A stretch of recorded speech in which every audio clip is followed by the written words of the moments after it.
ನೀನು ಮನಸ್ಸು ಮಾಡಿದರೆ ನಿನ್ನ ಮಗಳ ಫೀಸ್ ನಾನು ಕಟ್ಟುತ್ತೇನೆ. ಅವಳನ್ನು ಚೆನ್ನಾಗಿ ಡಾಕ್ಟರ್ ಇಂಜಿನಿಯರ್ ಮಾಡುತ್ತೇನೆ. ಆದರೆ ನೀನು ಸಹಕರಿಸಬೇಕು. ಬಾವ, ನಾವು ಮಾಡುತ್ತಿರುವುದು ತಪ್ಪು. ನನ್ನ ತಮ್ಮ ಹೋದ ಮೇಲೆ ನನಗೆ ನಿನ್ನ ಮೇಲೆ ಅಧಿಕಾರ ಇದೆ. ಹಾಯ್ ಫ್ರೆಂಡ್ಸ್, ಹೊಸ ಕತೆಗೆ ನನ್ನ ಚಾನಲ್ಗೆ ಸ್ವಾಗತ. ನಿಮ್ಮ ಬೆಂಬಲ ಹೀಗೆ ಇರಲಿ. ದಯವಿಟ್ಟು ವಿಡಿಯೋನ ಹೈಪ್ ಮಾಡಿ. ಇಂದು ನಾನು ಒಂದು ಕರುಣಾಜನಕ ಕಥೆಯನ್ನು ಹೇಳಲಿದ್ದೇನೆ. ಪರಿಸ್ಥಿತಿಗೆ ಹೇಗೆ ಜನ ನಮ್ಮನ್ನು ಉಪಯೋಗಿಸಿಕೊಳ್ಳಲು ಬಯಸುತ್ತಾರೆ. ಇಂಥ ಸನ್ನಿವೇಶ ಯಾರಿಗೂ ಬರಬಾರದು. ನನ್ನ ಹೆಸರು ಕುಸುಮ. ನಾನು ಹೆಚ್ಚೇನೂ ಓದಿಲ್ಲ. 10ನೇ ಕ್ಲಾಸ್ ಪಾಸಾಗಿದ್ದೇನೆ. ನನ್ನ ಗಂಡ ಸಿದ್ದಪ್ಪ, ಅವರದು ಮತ್ತು ನನ್ನದು ಲವ್ ಮ್ಯಾರೇಜ್. ನಾವಿಬ್ಬರು ಸ್ಕೂಲ್ನಿಂದ ಪ್ರೀತಿಸ್ತಾ ಇದ್ವಿ. ಆದರೆ ಅದಕ್ಕೆ ಅಪ್ಪ ಅಮ್ಮ ಒಪ್ಪಲಿಲ್ಲ. ಅವರ ಒಪ್ಪಿಗೆ ಇಲ್ಲದೆ ನಾವಿಬ್ಬರೇ ಮದುವೆ ಆದ್ವಿ. ನನ್ನ ಗಂಡ ಒಂದು ಅಂಗಡಿಗೆ ಕೆಲಸಕ್ಕೆ ಹೋಗುತ್ತಿದ್ದರು. ನಾನು ಮನೆಯಲ್ಲಿ ಇರುತ್ತಿದ್ದೆ. ನಮಗೆ ಒಂದು ಸುಂದರ ಹೆಣ್ಣು ಮಗು ಹುಟ್ಟಿತು. ಇಬ್ಬರಿಗೂ ತುಂಬ ಖುಷಿ. ಇದಾದ ನಂತರ ನಮ್ಮ ಮನೆಯವರು ನಮ್ಮನ್ನು ಒಪ್ಪಿಕೊಳ್ಳಲಿಲ್ಲ. ಇಬ್ಬರ ಮನೆ ಕಡೆನೂ ದ್ವೇಷದಲ್ಲಿ ಕುದಿಯುತ್ತಿದ್ದರು. ನಾನು ನನ್ನ ಗಂಡನಿಗೆ ಸಹಾಯ ಆಗಲೆಂದು ಅವರ ಜೊತೆ ನಾನು ಕೆಲಸಕ್ಕೆ ಹೋದೆ. ಒಂದೇ ಅಂಗಡಿಯಲ್ಲಿ ಇಬ್ಬರು ಕೆಲಸ ಮಾಡ್ತಾ ಇದ್ದೀವಿ. ಯಾಕಂದರೆ ನಮಗೆ ಬರ್ತಾ ಇದ್ದಿದ್ದು ತುಂಬ ಕಡಿಮೆ ಸಂಬಳ. ಮನೆಗೆ ಸಾಲುತ್ತಿರಲಿಲ್ಲ. ನಾನು ಸಂಜೆ ಬಂದ ನಂತರ ಒಂದು ಪುಟ್ಟ ಅಂಗಡಿ ಹೋಟೆಲ್ ಇಟ್ಟುಕೊಂಡಿದ್ದೆ. ನನ್ನ ಮಗಳು ನನಗೆ ಸಹಾಯ ಮಾಡುತ್ತಿದ್ದಳು. ಅವಳಿಗೆ ಈಗ 10 ವರ್ಷ. ನಮ್ಮ ಜೀವನ ಹೀಗೆ ಸಾಗುತ್ತಿತ್ತು. ಆದರೆ ಒಂದು ದಿನ ನಾವು ಊಹಿಸಲು ಸಾಧ್ಯವಿಲ್ಲದ ದಿನ ಬಂದಿತು. ನಮ್ಮ ಕಷ್ಟಗಳು ನಮ್ಮನ್ನೇ ನೋಡುತ್ತಿದ್ದವು. ನನ್ನ ಗಂಡ ಆಕ್ಸಿಡೆಂಟ್ನಲ್ಲಿ ತೀರಿ ಹೋದರು. ನಮಗೆ ಯಾರೂ ಇಲ್ಲದಂತೆ ಆಯಿತು. ಈ ವಿಷಯ ನನ್ನ ಗಂಡನ ಮನೆಯವರಿಗೆ ತಿಳಿದು ದುಃಖಪಟ್ಟು ನಮ್ಮನ್ನು ಅವರ ಮನೆಗೆ ಇರಿಸಿಕೊಂಡರು. ನನ್ನ ಗಂಡನಿಗೆ ಅಣ್ಣ ಇದ್ದಾರೆ. ಅವರಿಗೂ ಮದುವೆ ಆಗಿದೆ. ಅವರು ಮನೆಯಲ್ಲಿ ದಿನ ಚುಚ್ಚು ಮಾತಿನಿಂದ ನಮ್ಮನ್ನು ನೋಯಿಸುತ್ತಿದ್ದರು. ನಿನ್ನಿಂದ ನನ್ನ ತಮ್ಮ ಸತ್ತು ಹೋದ. ಅತ್ತೆ ಮಾವ ಕೂಡ ನಮ್ಮ ಮಗ ಸಾಯಲು ನೀನೇ ಕಾರಣ ಎಂದು ದಿನ ದೂಷಿಸುತ್ತಿದ್ದರು. ಎಷ್ಟು ದಿನ ನನಗೆ ಅಲ್ಲಿಂದ ಹೋಗಬೇಕು ಎಲ್ಲಾದರೂ ಎಂದು ಅನಿಸಿದರೂ ನಾನು ಅಲ್ಲೇ ಇರುತ್ತಾ ಇದ್ದೆ. ಯಾಕಂದರೆ ಅದು ನನ್ನ ಗಂಡನ ಮನೆ ಮತ್ತು ನನ್ನ ಗಂಡನಿಗೆ ಅಪ್ಪ ಅಮ್ಮ ಅಣ್ಣ ಅಂದರೆ ತುಂಬ ಗೌರವ. ಅವರಿಗೋಸ್ಕರ ನಾನು ಆ ಮನೆಯಲ್ಲೇ ಉಳಿದೆ. ನನ್ನ ಮಗಳು 10ನೇ ಕ್ಲಾಸ್ ಪಾಸಾಗಿ PUCಗೆ ಹೋದಳು. ಅವಳು ಒಳ್ಳೆ ಕಾಲೇಜು ಅಲ್ಲಿ ಸೇರಿಸಬೇಕೆಂದು ನಾನು ಹಗಲೂ ರಾತ್ರಿ ಕಷ್ಟಪಟ್ಟು ದುಡಿದೆ. ಅವಳು ತುಂಬ ಚೆನ್ನಾಗಿ ಓದುತ್ತಾಳೆ. ಅವಳು ಇಷ್ಟಪಟ್ಟಂತೆ PUC ಮುಗಿಸಿ ಅವಳಿಗೆ ಡಾಕ್ಟರ್ ಸೀಟ್ ದೊರೆಯಿತು. ಆದರೆ ನನ್ನ ಹತ್ತಿರ ಗೌರ್ಮೆಂಟ್ ಫೀಸ್ ಕಟ್ಟೋದಕ್ಕೂ ದುಡ್ಡಿರಲಿಲ್ಲ. ನಾನು ಎಲ್ಲರ ಹತ್ರ ವಿಚಾರಿಸಿದ್ರೆ ಆದರೆ ಯಾರೂ ಅಷ್ಟೊಂದು ದುಡ್ಡು ಕೊಡಲು ಮುಂದೆ ಬರಲಿಲ್ಲ.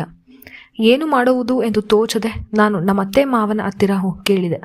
ಅವರಿಗೆ ನನ್ನ ಮಗಳನ್ನು ಓದಿಸುವುದೇ ಇಷ್ಟವಿಲ್ಲ, ಇನ್ನು ದುಡ್ಡು ಕೊಡುವುದಿಲ್ಲ ಎಂದರು.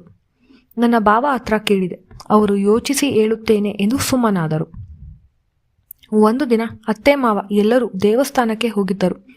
ನಾನು ಭಾವ ಹತ್ತಿರ ಕೇಳಿದೆ, ಹೇಗಾದರೂ ಮಾಡಿ ನೀವೇ ದೊಡ್ಡ ಮನಸ್ಸು ಮಾಡಬೇಕು. ನಿಮ್ಮ ಮಗಳು ಎಂದು ತಿಳಿದು ಅವಳಿಗೆ ಸಹಾಯ ಮಾಡಿ. ಇದು ನನ್ನ ಗಂಡನ ಆಸೆ ಕೂಡ ಆಗಿದೆ. ಭಾವ, ನಿನ್ನ ಗಂಡನ ಆಸೆ ಮಾತ್ರ ನಿನಗೆ ನೆನಪಿದೆ. ನಿನಗೆ ನನ್ನ ಆಸೆ ಬಗ್ಗೆನೂ ನೀನು ತಿಳಿಯಬೇಕು. ಭಾವ, ನಿಮ್ಮ ಆಸೆ ಏನೇ ಇದ್ದರೂ ನಾನು ತೀರಿಸುತ್ತೇನೆ. ಆದರೆ ನನ್ನ ಮಗಳಿಗೆ ಸಹಾಯ ಮಾಡಿ. ನೀನು ಮಾತು ಕೊಡಬೇಕು. ಮಾತು ಕೊಟ್ಟ ಮೇಲೆ ಹಿಂದೆ ಸರಿಯಬಾರದು. ಕಷ್ಟದ ಪರಿಸ್ಥಿತಿಯಲ್ಲಿ ನೀವು ಸಹಾಯ ಮಾಡುತ್ತೀನಿ ಅಂತೀರಾ. ನಾನು ನಿಮಗೆ ಮೋಸ ಮಾಡುವುದಿಲ್ಲ. ನೀನು ಇಂದು ರಾತ್ರಿ ರೆಡಿಯಾಗಿ ತೋಟದ ಮನೆಗೆ ಬಾ. ನನಗೆ ಭಾವನ ಆಸೆ ಏನೆಂದು ಅರ್ಥ ಆಯಿತು. ಭಾವ, ನೀವು ಇಷ್ಟಪಟ್ಟಂತೆ ಆಗಲಿ. ನಾನು ಅಂದು ರಾತ್ರಿ ತೋಟದ ಮನೆಗೆ ಹೋದೆ.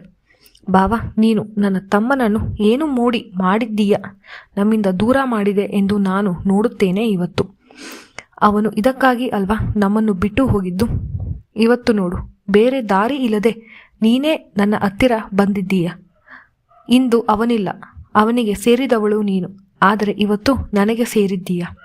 ನನ್ನ ತಮ್ಮ ಎಂದರೆ ನನಗೆ ತುಂಬ ಪ್ರೀತಿ. ಎಷ್ಟು ಪ್ರೀತಿ ಇದೆ ಎಂದು ನಾನು ನಿನಗೆ ಇವತ್ತು ತೋರಿಸುತ್ತೇನೆ. ಭಾವ ರಾತ್ರಿಯೆಲ್ಲ ಕೆಲಸ ಕೊಟ್ಟರು. ಇಡೀ ರಾತ್ರಿ ಬೇಡವೆಂದರು ಸಾಕು ಎಂದರೂ ನಿಲ್ಲಿಸಲಿಲ್ಲ. ಅವರು ಸುಸ್ತಾಗೋವರೆಗೂ ನನ್ನನ್ನು ಕಬ್ಬಿನ ಹಾಲು ತೆಗೆಯುವಂತೆ ಹಿಂಡಿದರು. ಬೆಳಗಿನ ಜಾವ ನಾನು ಮನೆಗೆ ವಾಪಸ್ ಬಂದೆ. ಭಾವ ದುಡ್ಡು ಕೊಟ್ಟರು. ನಾನು ನನ್ನ ಮಗಳನ್ನು ಕಾಲೇಜಿಗೆ ಸೇರಿಸಿದೆ. ಆದರೆ ಪ್ರತಿ ವರ್ಷ ದುಡ್ಡು ಕಟ್ಟಬೇಕು ಎಂದು ನನಗೆ ತಿಳಿಯುತ್ತಿರಲಿಲ್ಲ. ಪ್ರತಿ ವರ್ಷ ಅವಳಿಗೆ ಫೀಸ್ ಕಟ್ಟಬೇಕು ಎಂದಾಗಲೆಲ್ಲ ನನಗೆ ಭಯವಾಗುತ್ತಿತ್ತು. ಒಂಟಿ ಹೆಣ್ಣನ್ನು ಜನರು ಹೇಗೆ ಪಡಿಸಿಕೊಳ್ಳಲು ಕಾಯುತ್ತಿರುತ್ತಾರೆ. ಅದರಲ್ಲೂ ವಿಧವೆ ಹೆಣ್ಣು ಮಗಳು ನಾನು. ನನಗೆ ಸಹಾಯ ಮಾಡಲು ಮತ್ತೆ ಯಾರೂ ಮುಂದೆ ಬರಲಿಲ್ಲ. ನಾನು ಭಾವನ ಹತ್ತಿರನೇ ಹೋದೆ. ಅವರು ಮತ್ತೆ ಅವರ ಆಸೆಯನ್ನು ವ್ಯಕ್ತಪಡಿಸಿದರು. ನಾನು ವಿಧಿ ಇಲ್ಲದೆ ಒಪ್ಪಿದೆ. ನನ್ನ ಮಗಳು ಡಾಕ್ಟರ್ ಮುಗಿಸುವವರೆಗೂ ಇದೇ ಆಯಿತು.